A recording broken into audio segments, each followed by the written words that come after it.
Hi, I'm Uyking. I'm a businesswoman. I joined Bamboo Bootcamp since I am interested. I love nature and I'm interested about the basics of bamboo.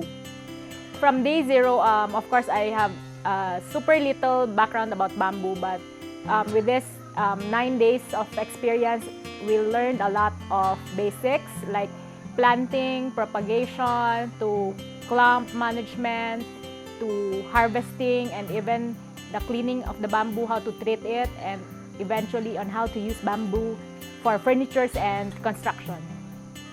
Yes, we have those basic knowledge, and I think it's a good foundation already to start, and it will entail more practice so that we can be established in our what we do with bamboo. Awesome. Networks. I mean, we met a lot of different people who can help us continue our journey in not just in bamboo but also in farming, agriculture, and even connect with other businesses.